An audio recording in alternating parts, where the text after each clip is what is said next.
কন্যাকে নিয়ে বসুদেব আবার মথুরায় ফিরে এলেন। যখনই তিনি মথুরায় এসে কংসের কারাগারে প্রবেশ করলেন, সঙ্গে সঙ্গে আবার কারাগারের দ্বার বন্ধ হয়ে গেল। প্রহরীগণ সব নিদ্রা ভেঙে তারা জেগে উঠল। এবার যখনই নিশি প্রভাত হয়ে গেল, কংস রাজা শুনলেন, ওই দেবকের অষ্টম গর্ভজাত সন্তানকে আমার হাতে তুলে দাও। তখন বসুদেব সেই কন্যার সন্তানটিকে এনে যখনই কংসের হাতে তুলে দিলেন, কংস বলেন, কি আমি তো শুনেছিলাম আমার বোনের অষ্টম গর্ভে পুত্র সন্তান হয়, কন্যা কেন? যাই হোক, কন্যা হোক আর পুত্রই হোক, একে আমি রাজধানী নিধন করবো। এই বলে কংস মহারাজ যখনই সেই কন্যাকে পাথরে আছাড় মারতে গেছেন, সঙ্গে সঙ্গে কংসের হস্ত থেকে সেই কন্যা আকাশে ভাবে চলে গেল। গিয়ে সেই কন্যা গরিব বাণী করে বললেন যে, কংস তুমি আমাকে নিধন করে কি করবে? তোমাকে পথিনে যে বকুলের বাড়ি খুঁজবে।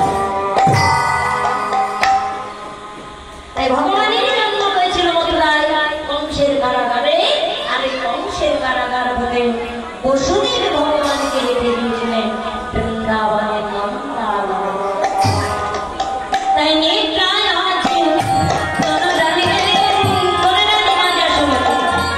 কিছু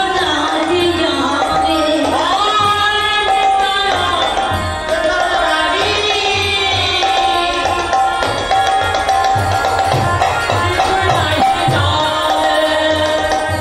চেতনতা ইয়া পুত্র হেরে নয়নে, চেতনতা ইয়া পুত্র হেরে নয়নে, মায়ের আনন্দ যার ধরে না গো, মায়ের আনন্দ যার ধরে না গো, মায়ের আনন্দ যার ধরে না গো,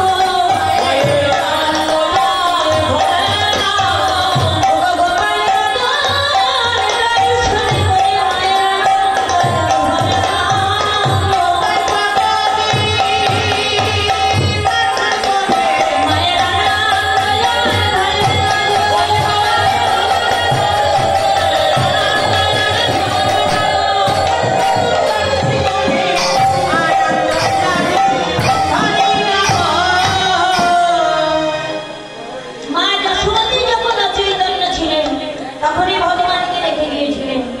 এবার নিদ্রায় অচেতন রানী কিছু নাকি জানেন, চেতন পাইয়া পুত্র ফেরিতে নয়। মা যশোমতীর চেতন পেয়ে দেখলেন যে ভগবান শ্রীকৃষ্ণ কি অপূর্ব, কি অপূর্ব জ্যোতি, যেন সারা ঘর আলোকিত হয়ে আছে। এই রূপ দর্শন করে মা যশোমতীর আনন্দ হচ্ছে না। তাই যখন আনন্দ হচ্ছে না ভাবলেন, এত আনন্দ পাবো কেন? আমি নন্দ মহারাজকে ডাকি। তাই মা যশোমতী যুক্তি করলেন, ব্রজরাজ বললেন, রানী ডাকে ধীরে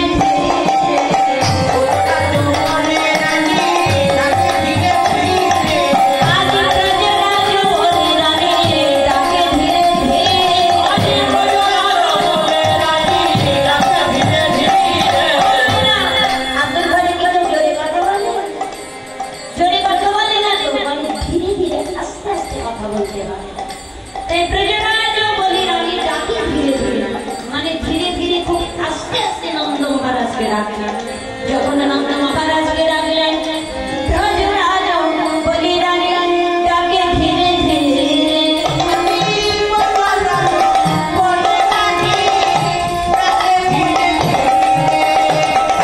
শোনে নন্দ যাইয়া ছুটে কাঁদে,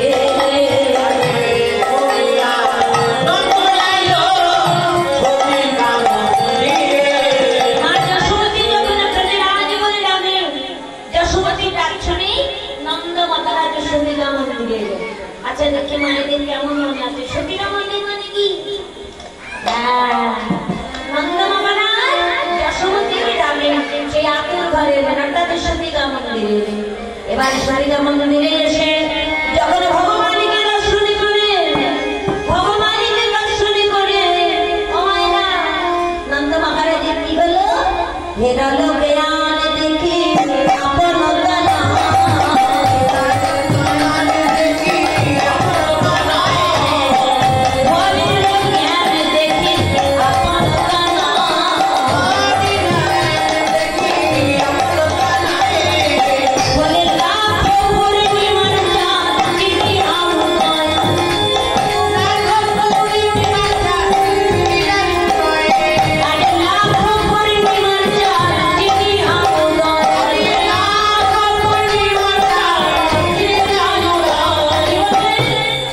হেরা